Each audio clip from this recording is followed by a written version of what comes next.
Once upon a time, there was a girl who would use her wit and determination to bring meaningful conversations into homes across the globe.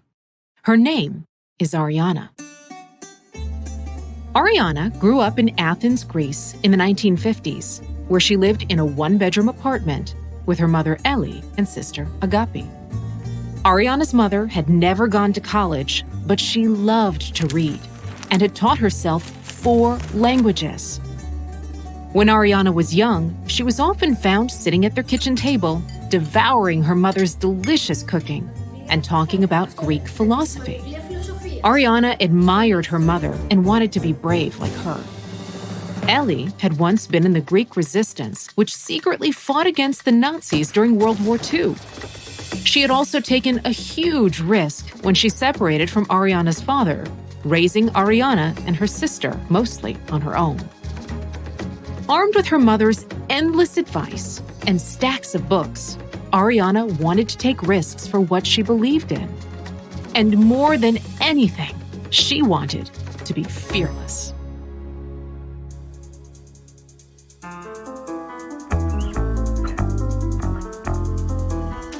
I'm Tanja Babich, and this is Goodnight Stories for Rebel Girls, a fairy tale podcast about the rebel women who inspire us. This week, Arianna Huffington. Even though her parents were separated, Arianna often spent time with her father, who was a journalist. She loved the world he lived in, the world of words and ideas, but her father struggled with money. Most of his publications failed, and he eventually went bankrupt. At that time, most Greeks saved money to pay for their daughters' dowries, which is money a family gives to a woman's future husband when they get engaged.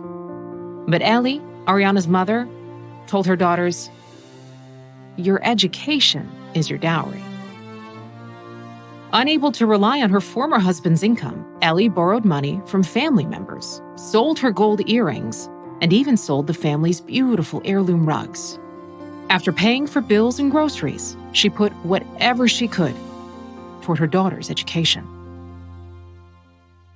One day, when Arianna was 15 years old, she saw a photo of the University of Cambridge in England on the cover of a magazine. She brought the magazine home, threw it on the kitchen table, and told her mother, "I want to go there."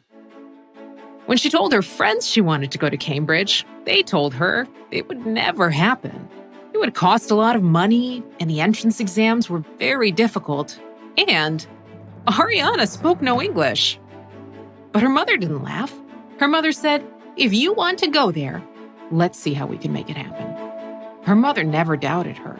So Arianna studied hard, learned English, and when the time came, she passed the entrance exam. But there was one last hurdle, an in-person interview at the school itself. So Ellie scraped together the money for Arianna to travel to Cambridge.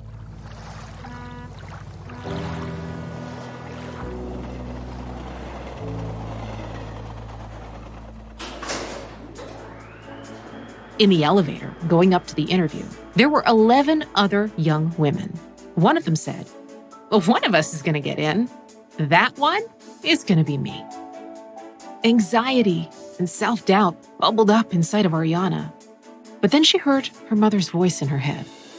"Even if you don't get in, that's not the end of the world. I won't love you any less. Failure is not the opposite of success. Failure is a stepping stone to success." Arianna completed her interview, and soon after, she found out not only was she accepted to Cambridge, but she had also won a scholarship. At just 17, she packed her bags and courageously set off for her new adventure. Life at Cambridge was very different from life in Greece. While Greece was full of sunny days and sea breezes, England was damp and dreary. Arianna had a hard time with her heavy Greek accent and the constant rain, and of course, being away from her family. But there was one place where Arianna felt at home, the Cambridge Union, one of the most prestigious debating societies in the world. Arianna watched students debate each other. She loved seeing the power of words move people's minds and hearts. One day, Arianna took a risk and joined a debate herself. When she spoke, though, the other students laughed at her heavy accent. Arianna was embarrassed. But this only inspired her to work harder. She practiced and practiced. She debated more, and she lost more. And then one day, she won. Arianna was elated. By her final year at Cambridge, she was elected president of the Cambridge Union, the first foreign student and only the third woman to do so. In 1972, when Arianna was in her last year at Cambridge, she received a letter from a publisher. He'd seen one of her debates on TV, and he wanted her to write a book. At the time, Arianna had plans to get a graduate degree at the Kennedy School of Government at Harvard. So she sent a reply saying, "Thank you, but I don't know how to write a book." The publisher didn't give up and eventually convinced Arianna to write her first book, The Female Woman. It was an instant bestseller and was translated into 25 languages. At 23, Arianna was a well-known author whose work had become part of an international conversation about the role of women in modern society. But something was missing. Arianna thought there must be more to life than work, success, and money. She just wasn't sure what that was yet.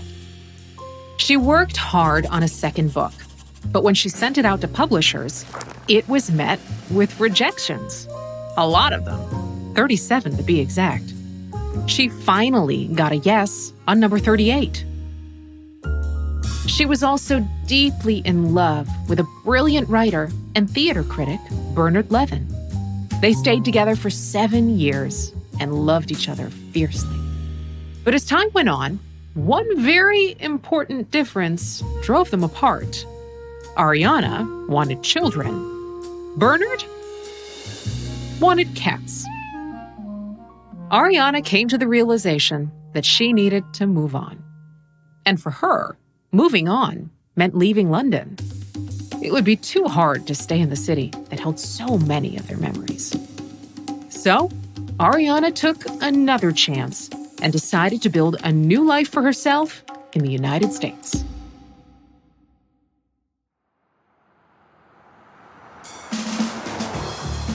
Arianna arrived in New York City armed with a handful of contacts and letters of introduction from her friends back home in London. She had no plan other than to keep writing and meet as many interesting people as possible. The politicians, artists, activists, and other New Yorkers who Arianna met adored her.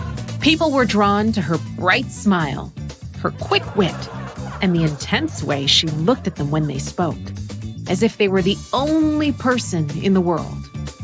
This was a trait she got from her mother, who always lived in the moment.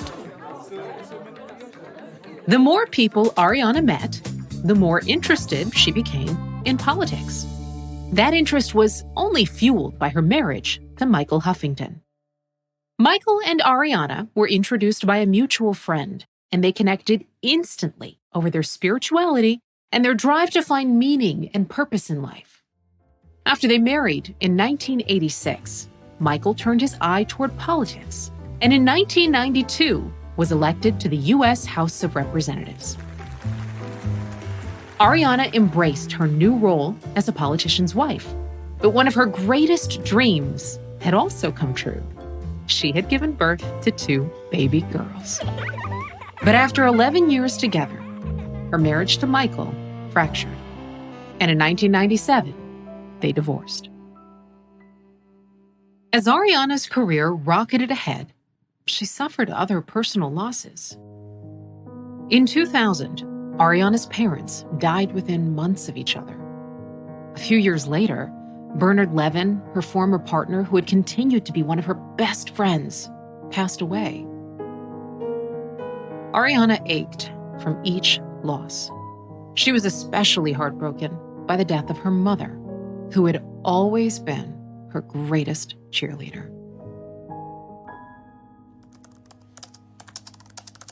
During these years, Arianna had continued writing columns and began putting them on the internet on a site called Arianna Online, which allowed her to engage with her readers. She saw how many people wanted to be a part of the conversation, but wouldn't think of creating their own platforms. So in 2005, she launched the Huffington Post. The idea was to take the sort of conversations found at offices and around dinner tables and open them up and bring them online. She and her friend and co-founder, Kenneth Lehrer, wanted the site to be a combination of an online newspaper and a collective blog, allowing people to add their voice to the conversation. To start, Arianna talked to all her friends, artists, politicians, activists, scientists, and writers, and asked them to write blogs. Simple posts just expressing their points of view on topics they cared about. The Huffington Post launched in 2005 when Arianna was 55 years old. At first, critics said it was terrible. Others proclaimed it wouldn't last. But everyday people? They flocked to Arianna's site to read what people had to say or to sign up as bloggers themselves and join the conversation. More and more people started to visit the Huffington Post. By 2006, the site had millions of readers, and by 2011, it boasted 37 million visitors per month. Arianna's new venture was a huge success. Arianna was proud of what she and her team had accomplished, but to get there, she worked nonstop. When she wasn't managing the Huffington Post, she was writing books, doing TV interviews, and speaking at conferences. In between all of this, she was also raising 2 teenage daughters. One morning in 2007, it all became too much. At the end of a week visiting colleges with her daughter during the days and staying up most of the nights working, Arianna collapsed at her home and ended up with a broken cheekbone and a cut over her eye that needed 5 stitches. Finally, after a number of tests, the doctors gave her the diagnosis. She was suffering from an acute case of burnout. So Arianna asked herself a lot of questions about the kind of life she was living. Like, was this the life she wanted? Is this really what success looks like? And gradually, she began to make changes.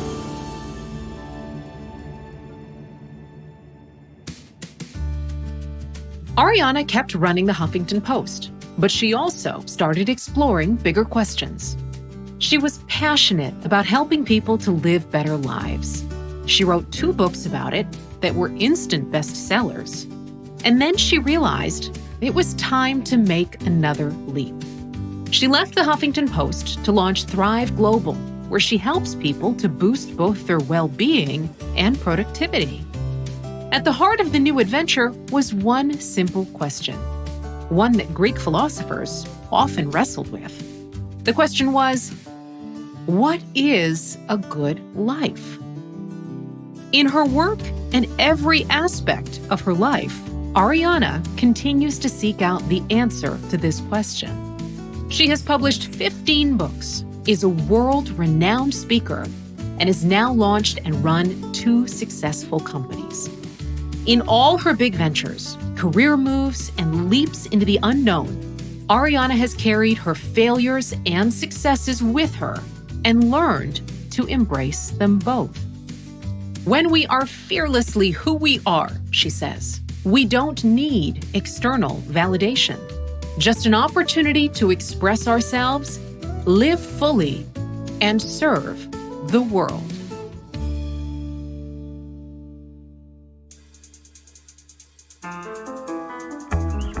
Today's episode was hosted by Tanja Babich, journalist, anchor for ABC 7 Chicago, and mother to 3 rebel girls.